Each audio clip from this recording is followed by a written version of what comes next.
Hello மக்களே, welcome back to my channel. எல்லாரும் எப்படி இருக்கீங்க? நாங்கள் எல்லாருமே இங்கே கனடாக்குள்ளே ஒரே குளுகுளுன்னு இருக்கோங்க. ஆமாங்க, வின்டர் சீசன் ஸ்டார்ட் ஆகிடுச்சு. செம்ம குளிராக இருக்குது. இன்றைக்கி இந்த விலாகில் நம்ம ஒரு குட்டி ஷாப்பிங் விலாகோட சோம்பேறி சிக்கன் ரெசிபியும் அது கூட தந்தூரி சிக்கனும் தான் நம்ம இந்த விலாகில் பார்க்க போகிறோம். ஸோ மறக்காமல் வீடியோ ஃபுல்லாக பாருங்கள். வாங்க இப்போ வீடியோக்குள்ளே போகலாம். நேற்றே பார்த்தீங்கன்னா பிளான் போட்டிருந்தோம் கடைக்கு போகலான்ட்டு. வெளியில் ரொம்ப தொலைவெலாம் இல்லைங்க, இங்கே பக்கத்தில் இருக்க ஷாப்புக்கு தான் போகலான்ட்டு கொஞ்சம் திங்ஸ் வாங்கலான்ட்டு.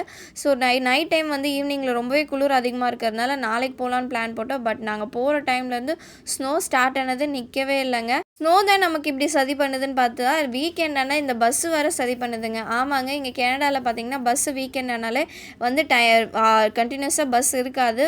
ஒரு குறிப்பிட்ட டைமிங்க்கு தான் வரும். ஸோ கிட்டத்தட்ட ½ அன் ஹவராக நாங்கள் வெயிட் பண்ணி அதுக்கப்புறம் தான் பஸ் நம்ம வீட்டிலேருந்து பஸ் ஏறி நாங்கள் பஸ் ஏறி பக்கத்தில் கிளம்பிட்டு.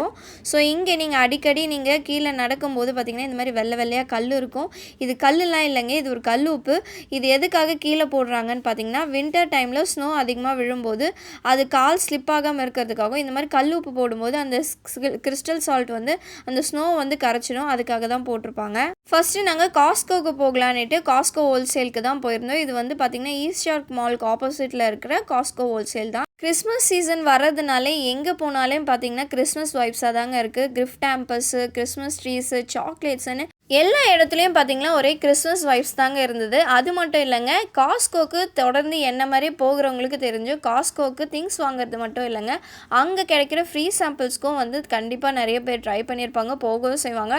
நானும் அதுக்கு கண்டிப்பாக போவேங்க. ஏன்னா காஸ்கோ போனாலே எங்கே ஃப்ரீ சாம்பிள் கிடைக்குதோ ஃபஸ்ட்டு சாப்பிடுவேன். எவ்வளோ வேணால் வாங்கிக்கலாம், நீங்கள் எத்தனை வாட்டி வேணாலும் வாங்கிக்கலாம். ஸோ நான் இங்கே பார்த்ததுலேயே பார்த்தீங்கன்னா ஆஃபர்ஸில் ஃபெரரோ ரோஜர்ஸ் சாக்லேட் என்ட்ரன்ஸ்லேயே எம்ஆர்பிலேருந்து $4 ஆஃபர்ஸ் போக இப்போ $14.99 இருக்குது. இந்த ஆஃபர் உங்களுக்கு தேவைப்பட்டுச்சுன்னா கண்டிப்பாக போய் காஸ்கோ நியர்பை காஸ்கோவில் போய் வாங்கிக்கோங்க. காஸ்கோலையும் இக்போலையும் நான் என்னெல்லாம் திங்ஸ் வாங்கினேன்ட்டு இந்த வீடியோட கடைசியில் நான் கண்டிப்பாக ஷேர் பண்ணுறேங்க. ஷாப்பிங்லாம் முடிச்சுட்டு வெளியில் வந்தால் சரியான ஸ்னோங்க. ஸ்னோ இன்னுமே அதிகமாகிடுச்சு, காற்றும் அதிகமாகிடுச்சு. இங்கே கனடாவில் பார்த்திங்கன்னா ஸ்னோ வந்தால் கூட குளிர் தாங்கிடலாங்க. ஆனால் காற்றும் குளிரும் ரெண்டுமே ஒரே டைமில் இருக்கும்போது குளிரை நம்மளால் தாங்கவே முடியாதுங்க. கையெல்லாம் வலிக்க ஆரம்பிச்சிட்டோம். அப்படியும் நாங்கள் காஸ்கோலேருந்து கிளம்பி நாங்கள் இக்பால் ஃபுட்ஸ்க்கு வந்தோம். இது தான்கிளிஃபில் இருக்கிற இக்பால் ஃபுட்ஸ்க்கு தான் வந்திருக்கோம். இக்பால் உள்ளே போனதுமே பார்த்தா ஒரு சில ஆஃபர்ஸ் போட்டிருக்காங்க. என்னென்னு பார்த்தீங்கன்னா 4LB கடலை மாவு 3.99க்கும் நம்ம யூஸ் பண்ணுற சக்கி ஃப்ரெஷ் ஆட்டாவும் ஆஷிர்வாத் மல்டிகிரெயின் ஆட்டாவும் பார்த்தீங்கன்னா 20LBயே பார்த்தீங்கன்னா $10.99 போட்டிருக்காங்க. எம்ஆர்பி $24.99 இந்த மல்டிகிரெயின் ஆட்டா தான். ஸோ நீங்கள் ஆட்டா வாங்குறதா இருந்தால் கண்டிப்பாக இக்பாலில் போய் வாங்குங்க ஆஃபரில். இது ரொம்பவே சூப்பரான ஆஃபருங்க. நான் இங்கே ஆர்டர்ஸ்க்கு தேவையான மட்டன், சிக்கன் எல்லாமே பார்த்தீங்கன்னா இக்பாலில் தான் எப்போவுமே வாங்குவாங்க. அங்கே ஹலால் மட்டும் இல்லை, சிக்கனுமே மட்டனுமே ரெண்டுமே சூப்பராக இருக்கும். நம்ம ஊர் இந்தியன் கிராசரிஸுமே உங்களுக்கு எல்லாமே இங்கே கிடைக்கும். பாருங்கள், புதினா, கொத்தமல்லி, கருவேப்பிலை, அது மட்டும் இல்லாமல் முருங்கைக்கீரையை கூட வச்சுருந்தாங்க. முருங்கைக்கீரை $3 போட்டிருந்தாங்க. ரொம்பவே ஃப்ரெஷ்ஷாக இருந்ததுனால எடுத்திருந்தேன். கருவேப்பிலை $1.49 இருக்குது. பாருங்கள் முருங்கைக்கீரை எப்படி இருக்குது. நான் ஏற்கனவே ஒன்று எடுத்துகிட்டேன், இது கொஞ்சம் நல்லா இல்லை, பட் நான் கொஞ்சம் ஃப்ரெஷ்ஷாக இருந்துச்சுன்னு எடுத்துட்டேன். கீரை வகைகளும் இருக்குது.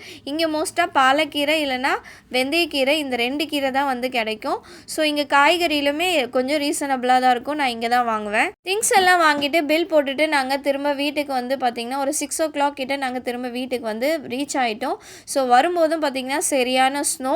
எப்படியோ ஒரு வழியாக பஸ் பிடிச்சி திரும்ப நாங்கள் வீட்டுக்கு வந்துட்டோம். நான் என்னெல்லாம் திங்ஸ் வாங்கியிருந்தேன்னு பார்த்தீங்கன்னா இக்பாலில் தக்காளி வாங்கியிருந்தேன். அப்புறம் நான் போட்டிருக்கேன் இந்த வாட்ச் பார்த்தீங்கன்னா இது கூகுள் பிக்சல் வாட்ச்சு. புது மொபைல் வாங்கும்போதே இந்த வாட்ச்சு ஆஃபரில் இருந்துச்சு வாங்கினது. அது கூடவே குக்கும்பர், கொத்தமல்லி வாங்கியிருந்தேன், வீட்டில் காலி ஆகிடுச்சுன்ட்டு. கூட நான் ஏற்கனவே சொன்ன மாதிரி முருங்கைக்கீரை பாருங்கள் எவ்வளோ ஃப்ரெஷ்ஷாக இருக்குன்ட்டு முருங்கைக்கீரையும் வாங்கியிருந்தேன். அது கூடவே இது கல் உப்பு, ஆரஞ்சு, அதுக்கப்புறம் பார்த்திங்கன்னா சிக்கனும் வாங்கியிருந்தேன். சிக்கன் போன்லெஸ் சிக்கன் நம்மக்கிட்ட ஒரு கஸ்டமர் எப்போவுமே ஆயில் கம்மியாக வாங்குவாங்களோ அவங்களுக்காகவும். இது பார்த்திங்கன்னா சிக்கன் லெக் மட்டும் $6.28 இருக்குது. இது பார்த்திங்கன்னா சிக்கன் இது புதினா, இது அது கூட இது சிக்கன் போன்லெஸ் அந்த கஸ்டமருக்கு கொடுக்கறதுக்காக வாங்கியிருந்தது. இதோட ப்ரைஸ் பார்த்திங்கன்னா $29.48. அதாவது 5.37 எல்பி இருக்குது. அது கூடவே பார்த்திங்கன்னா நான் கொஞ்சம் கத்தாழை வாங்கியிருந்தேன். காஸ்கோவில் நான் வந்து தேங்காய் எண்ணெய் வாங்கியிருந்தேன். அந்த தேங்காய் எண்ணெய் எதுக்கு பார்த்திங்கன்னா, நான் ஊர்லேருந்து கொண்டு வந்த தேங்காய் எண்ணெய் தலைக்கு தேய்க்கிறதுக்கு எல்லாமே காலி ஆகிடுச்சு. 2 லிட்டர் எடுத்துகிட்டு வந்தேன். அம்மா வீட்டிலேயே காய்ச்சி கொடுத்துருந்தாங்க. ஸோ வீட்லேயே வந்து ரெடி பண்ணலான்னு காஸ்கோவில் வந்து கோகனட் ஆயில் வாங்கியிருந்தேன். அப்புறம் சோம்பு, மேகி, அப்புறம் தயிர் ஆஃபரில் இருந்துச்சு. இந்த பப்பாயா வாங்கியிருந்தேன். கூடவே பார்த்திங்கன்னா இஞ்சி, பூண்டு, அதுக்கப்புறம் நான் சொல்லியிருந்தேன்ல இந்த பாடி வாஷு, இந்த அவினோ பாடி வாஷ் தான் நானும் ஹஸ்பண்டும் யூஸ் பண்ணிட்டுருக்கோம். பாப்பாங்களுக்கும் அவினோ பாடி வாஷ் தான் யூஸ் பண்ணிகிட்ருக்கோம். அதை தனியாக வாங்குவோம். அது ஷாம்பூ பாடி வாஷ்னு 2மே யூஸ் பண்ணிக்கலாம் பாப்பாங்களுக்கு. அது கூடவே தந்தூரி மசாலா வந்து நைட்டு செய்யலான்ட்டு தந்தூரி மசாலா வாங்கிட்டு வந்திருந்தேன். இது வந்து சால்ட் வந்து 49 சென்ட்ஸ்க்கு ஆஃபரில் இருந்தது. செடாரோட பிராண்ட் இது. அது கூட லெமனு, கருவேப்பிலை, கருப்பு மூக்கடலை, பன்னீரும் வந்து ஆஃபரில் இருந்துச்சு. அப்புறம் கொஞ்சம் பாதாம். இதுதான் நான் வந்து கிர்க்லாண்டில் காஸ்கோவில் வாங்கியிருந்தேன் தேங்காய் எண்ணெய், கோல்ட் ப்ரெஸ் எண்ணெயில். இந்த தேங்காய் எண்ணெய் நான் எப்படி காய்ச்சினேன்னு கண்டிப்பாக நான் ஒரு லாங் வீடியோ போஸ்ட் பண்ணுறேன். அது மட்டும் இல்லை, ஃபெராரோ ரோஜர் சாக்லேட்டும் நாங்கள் வாங்கியிருந்தோம். இட்லி அரிசி நான் இங்கே கேடா வந்து யூஸ் பண்ணுற பிராண்ட் இது தாங்க, லக்ஷ்மி பிராண்ட் இட்லி அரிசி. இது வந்து பார்த்திங்கன்னா 20 எல்பி பேக்கு. இது ஆல்மோஸ்ட் வந்து என்ன ப்ரைஸ் வந்துச்சு பார்த்திங்கன்னா $25 இது. ஸோ இட்லி அரிசி காலியாக இருக்குன்ட்டு அதுவுமே வாங்கிட்டு வந்திருந்தோம். வீட்டுக்கு வந்ததுமே ரொம்பவே டயர்டாக இருந்ததுங்க. இருந்தாலும் என்னங்க பண்ணுறது, நைட்டு டின்னர் அடுத்து செய்யணும்ல. ஸோ வாங்கிட்டு வந்த இந்த சிக்கனில் ஹஸ்பண்ட் கொஞ்சம் தந்தூரியும் கொஞ்சமாக சிக்கன் கிரேவியும் கேட்டிருந்தாங்க. ஸோ சட்டுன்னு செய்கிற மாதிரி சூப்பரான சோம்பேறி சிக்கன், அதுவும் என்னோடய ஸ்டைலில் எப்படி செய்யலான்னு வாங்க சொல்கிறேன். இந்த சோம்பேறி சிக்கனுக்கு தேவையான பொருட்கள் எல்லாமே முன்னாடியே கட் பண்ணி ரெடி பண்ணிவிட்டு அப்புறம் செஞ்சிங்கன்னா உங்களுக்கு ரொம்பவே ஈஸியாக இருக்கும். அதே மாதிரி நான் சிக்கன் எல்லாம் வாஷ் பண்ணி வச்சுட்டேன். அந்த வாஷ் பண்ணி வச்சுருக்க சிக்கனில் நான் இன்றைக்கி ஒரு பெரிய சைஸ் வெங்காயம், அது கூடவே இஞ்சி பூண்டு பேஸ்ட்டு, கருவேப்பிலை, தக்காளி, ஒரு பெரிய சைஸ் தக்காளி, ஒரு பெரிய சைஸ் வெங்காயம், 2 டேபிள் ஸ்பூன் இஞ்சி பூண்டு பேஸ்ட் ஆட் பண்ணியிருக்கேன். இப்போது இந்த சோம்பேறி சிக்கனுக்கு தேவையான மசாலா ஆட் பண்ணிக்கலாம். கொஞ்சமாக வந்து மஞ்சத்தூள் ஆட் பண்ணிக்கோங்க. அது கூடவே நான் இன்றைக்கி சில்லி பவுடர் உங்களோட காரத்துக்கு ஏற்ற மாதிரி ஆட் பண்ணிக்கோங்க. நான் ஒரு டேபிள் ஸ்பூன் ஆட் பண்ணுறேன். அது கூடவே ஒரு 1.5 டேபிள் ஸ்பூன் கிட்ட நான் சிக்கன் மசாலா ஆட் பண்ணுறேன். உங்கள் கிட்ட சிக்கன் மசாலா இல்லைன்னா நீங்கள் கரம் மசாலா கூட ஆட் பண்ணிக்கலாம். வீட்டு மிளகாத்தூளும் கொஞ்சமாக வந்து ஆட் பண்ணி கலந்து யூஸ் பண்ணலாம். தேவையான அளவு உப்பு. ஸோ இதுதான் வந்து மசாலா நான் ஆட் பண்ணியிருக்கேன். பெப்பர் வந்து நம்ம லாஸ்ட்டாக ஆட் பண்ணிக்கலாம். பெப்பர் வந்து எப்போவுமே லாஸ்ட்டாக ஆட் பண்ணாதான் வந்து டேஸ்ட் நல்லாயிருக்கும். அதுக்காக தான் லாஸ்ட்டாக ஆட் பண்ணிக்கலாம்னு சொல்கிறேன். இப்போ நம்ம மசாலாலாம் ஆட் பண்ணியாச்சு. இப்போ நம்ம இதை நல்லா கலந்து விட்டுக்கலாம். வெங்காயம், தக்காளி, மசாலா எல்லாமே பார்த்திங்கன்னா நல்லா கலந்து விட்டுக்கணும். இதை கலந்து விட்டுட்டு நீங்கள் ஊற வச்சுட்டும் செய்யலாம், இல்லை நீங்கள் உடனே கூட செய்யலாம். டேஸ்ட் வந்து நல்லா தான் இருக்கும். கொஞ்சம் ஊறி இருக்கும்போது இன்னும் உங்களுக்கு அந்த மசாலா வந்து நல்லா சிக்கனில் உள்ளே இறங்கியிருக்கும். இல்லைனாலும் நீங்கள் உடனே செஞ்சாலும் கொஞ்சம் பொறுமையாக வந்து ஸ்லோ குக் பண்ணி நீங்கள் செஞ்சிங்கனாலும் உங்களுக்கு அதே டேஸ்ட்டு கிடைக்கும். எனக்கு வந்து டைம் ஆகிடுச்சு. ஸோ நான் என்ன பண்ண போகிறேன்னு பார்த்தீங்கன்னா, இந்த மசாலாலாம் கலந்து வச்சுட்டு நான் உடனே வந்து இப்போ ஒரு கடாயில் வந்து நான் செய்ய ஸ்டார்ட் பண்ணிட போகிறேன். நான் இன்றைக்கி இந்த சோம்பேறி சிக்கனை நான் தேங்காய் எண்ணெயில் தாங்க செய்ய போகிறேன். கொஞ்சம் ஹெல்த்தியாக இருக்கட்டும்ன்ட்டு நான் தேங்காய் எண்ணெயில் தான் செய்ய போகிறேன். காஸ்கோலேருந்து வாங்கிட்டு வந்தோம்ல அந்த தேங்காய் எண்ணெய் தான் இது.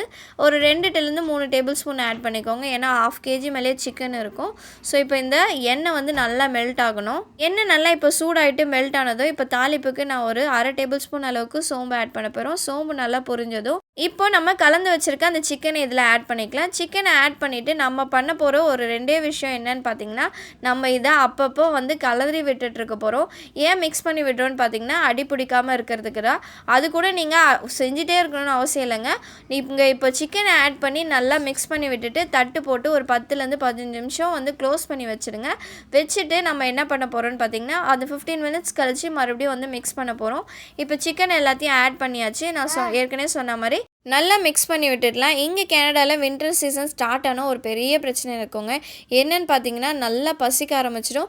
நம்மளுக்கு வந்து அப்பப்போ ட்ரௌசினஸ்ஸாக இருக்கும், நம்மளுக்கு எனர்ஜியே இருக்காது.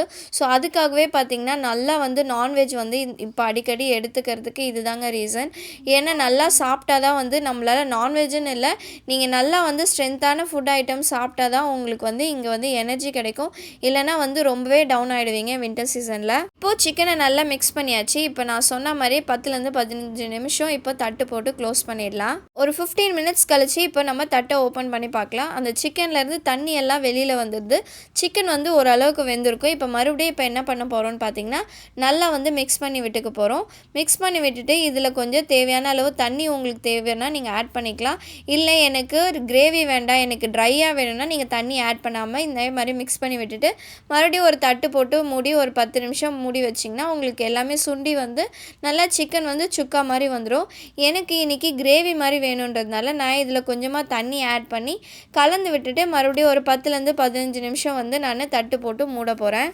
இப்போது தேவையான அளவு தண்ணி ஆட் பண்ணி நல்லா கலந்து விட்டுட்டேன். இப்போ நான் ஏற்கனவே சொன்ன மாதிரி தட்டு போட்டு ஒரு 10லேருந்து 15 நிமிஷம் அடுப்பை மீடியம் ஃப்ளேமில் வச்சு தட்டு போட்டு க்ளோஸ் பண்ணிடலாம். 15 மினிட்ஸ் கழித்து நம்ம ஓப்பன் பண்ணி பார்த்தா நமக்கு தேவையான கன்சிஸ்டன்சியில் நம்மளோட சிக்கன் கிரேவி வந்து சூப்பராக ரெடி ஆகிடுச்சுங்க.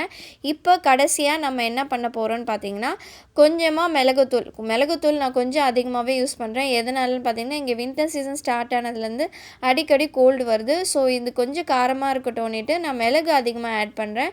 நான் இன்றைக்கி 1 டேபிள் ஸ்பூன் அளவுக்கு மிளகு வந்து சேர்த்துருக்கேன். ஸோ இதை சேர்த்துட்டு நல்லா கலந்து விட்டுட்டு நல்லா கைப்பிடி அளவு கொத்தமல்லியை மேலே தூவி விட்டுட்டு கலந்து விட்டுட்டு ஒரு 5 நிமிஷம் கழித்து நம்ம அடுப்பை ஆஃப் பண்ணோன்னா சூப்பரான சோம்பேறி சிக்கன் கிரேவி வந்து ரெடி ஆகிடுச்சுங்க. இந்த ரெசிபியை நீங்கள் கண்டிப்பாக வந்து உங்களுக்கு டைம் இல்லாத நேரத்தில் அவசரமாக செய்யணும்னு நீங்கள் எதிர்பார்த்தீங்கன்னா இந்த ரெசிபி கண்டிப்பாக உங்களுக்கு ஹெல்ப்ஃபுல்லாக இருக்குங்க. நான் சொல்கிற மசாலா தான் போடணும்னு இல்லை, உங்ககிட்ட என்ன மசாலா இருக்கோ உங்கள் காரத்துக்கு ஏற்ற மாதிரி சேர்த்து நீங்கள் அதை மிக்ஸ் பண்ணி இதே மாதிரி செஞ்சிங்கன்னா சூப்பரான சிக்கன் கிரேவி, அதாவது சோம்பேறி சிக்கன் கிரேவி ரெடி ஆகிடுச்சுங்க. இப்போது நம்ம ரெடி பண்ண இந்த சோம்பேறி சிக்கன் கிரேவியை பிளேட்டில் அழகாக டெக்கரேஷன்லாம் பண்ணி ஹஸ்பண்டுக்கும் பாப்பாங்களுக்கும் சாப்பிட கொடுத்துட்டேங்க. அடுத்து நம்ம இக்பால்லேருந்து வாங்கிட்டு வந்து சிக்கன் லெக்கையும் ஒரு தை பீஸையும் வச்சு சூப்பரான சிக்கன் தந்தூரி தான் செய்ய போகிறோம். இது வந்து ஹோம்மேட் மசாலா இல்லைங்க, நம்ம இக்பால்லேருந்து வாங்கிட்டு வந்து சிக்கன் தந்தூரி மசாலா வச்சு தான் செய்ய போகிறோம். வாங்க இப்போ அந்த சிக்கன் தந்தூரியை எப்படி செய்யலான்னு பார்க்கலாம். தந்தூரிக்கு தேவையான சிக்கன் லெக்ஸ் எல்லாமே ஏற்கனவே மஞ்சத்தூள் கல் உப்பு போட்டு நல்லா வாஷ் பண்ணி இந்த மாதிரி சிக்கன்லலாம் வந்து கீனி விட்டுருக்கேன். இப்போ ஃபஸ்ட்டு வந்து நான் இன்றைக்கி 1 லெமன் ஆட் பண்ணுறேன். நான் இப்போ 7லேருந்து 8 சிக்கன் லெக் வந்து இருக்கும். ஸோ அதனால் அதுக்கு 1 லெமன் வந்து கரெக்டாக இருக்கும். ஸோ லெமன் வந்து ஃபஸ்ட்டு புழிஞ்சு விட்டுட்டு அது கூடவே பார்த்திங்கன்னா நம்ம 2 டேபிள் ஸ்பூன் தயிர் ஆட் பண்ணிக்கோங்க. தயிரும் ஆட் பண்ணிவிட்டு வந்து கொஞ்சம் 2 டேபிள் ஸ்பூன் வந்து இஞ்சி பூண்டு பேஸ்ட் ஆட் பண்ணிக்கலாம். இஞ்சி பூண்டு பேஸ்ட் ஆட் பண்ணதும் அது கூடவே கொஞ்சமாக ஆயில் ஆட் பண்ணிக்கலாம். ஆயில் ஆட் பண்ணிவிட்டு பார்த்திங்கன்னா இது கூடவே வந்து தேவையான அளவு உப்பு சேர்த்து நல்லா வந்து இப்போ சிக்கனை ஃபஸ்ட்டு இந்த ஆட் பண்ண இந்த தயிர், இஞ்சி பூண்டு பேஸ்ட்டு, எண்ணெய், உப்பு, லெமன் இதெல்லாமே ஃபஸ்ட்டு நல்லா மிக்ஸ் பண்ணி விட்டுக்கலாம். மிக்ஸ் பண்ணி விட்டுட்டு அதுக்கப்புறம் நம்ம தந்தூரி மசாலா வந்து ஆட் பண்ணிக்கலாம். எதுக்காக எப்படி பண்ணுறோன்னு பார்த்திங்கன்னா இந்த மாதிரி ஆட் பண்ணிவிட்டு அதுக்கப்புறம் ஆட் பண்ணும்போது அதோட ஃப்ளேவர் நல்லாயிருக்கும்.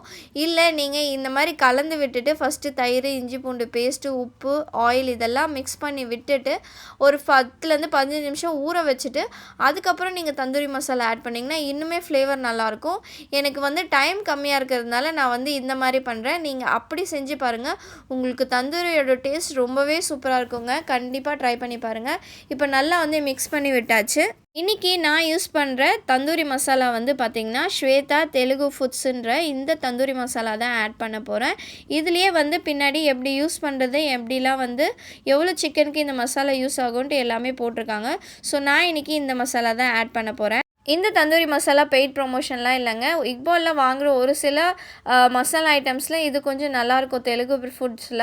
ஸோ அதனால் இது கொண்டு வந்திருந்தேன். இதில் பாதி பேக்கெட் கிட்டே நான் தந்தூரி மசாலா ஆட் பண்ணி இப்போ இதெல்லாமே நல்லா மிக்ஸ் பண்ணிக்கலாம். நீங்கள் மிக்ஸ் பண்ணும்போதே பார்த்திங்கன்னா உங்களுக்கு தெரியும், தண்ணி வந்து ரொம்ப தண்ணி விட்ட மாதிரி இருந்துச்சுன்னா உங்களுக்கு ரொம்பவே வந்து நல்லா இருக்காது தந்தூரி வந்து சிக்கன் தந்தூரி.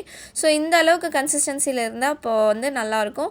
ஸோ இப்போ சிக்கனை வந்து நல்லா கலந்து விட்டுக்கலாம். இப்போது சிக்கனை வந்து நல்லா மிக்ஸ் பண்ணிட்டேங்க. இது 1 hour கிட்ட நான் ஃப்ரிட்ஜில் எடுத்து வச்சு நல்லா ஊற வைக்க போகிறேன். நான் இப்போ இந்த தந்தூரி சிக்கன் மசாலா தடவி 1 hour கிட்ட ஃப்ரிட்ஜில் எடுத்து வச்சுருந்தேங்க.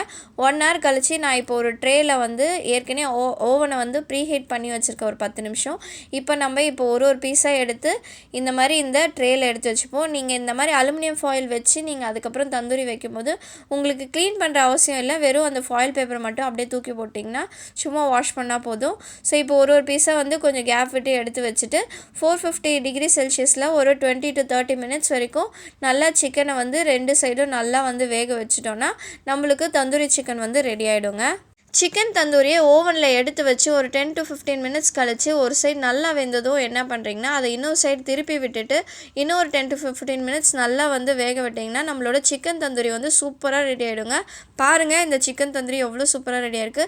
இந்த நான் யூஸ் பண்ணுற அந்த மசாலா பார்த்திங்கன்னா ஃபுட் கலர் எதுவுமே ஆட் பண்ணலன்னு நினைக்கிறேன்.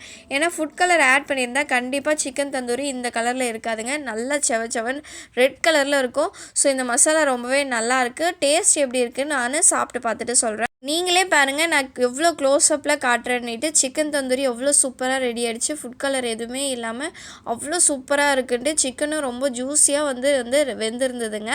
இந்த சிக்கன் மசாலா தந்தூரி மசாலாவுமே டேஸ்ட் ரொம்பவே நல்லா இருந்துச்சு. நாங்கள் எல்லாருமே சாப்பிட்டோம். இது வந்து பிளேட்டில் எடுத்து வைக்கும்போது நான் எடுத்த வீடியோ தான் இது. ஸோ இது கூடவே கொஞ்சம் மயனீஸு, லெமன், ஆனியன்லாம் கட் பண்ணி வச்சு சூப்பராக வந்து நைட்டு டின்னரை முடிச்சிட்டோம்.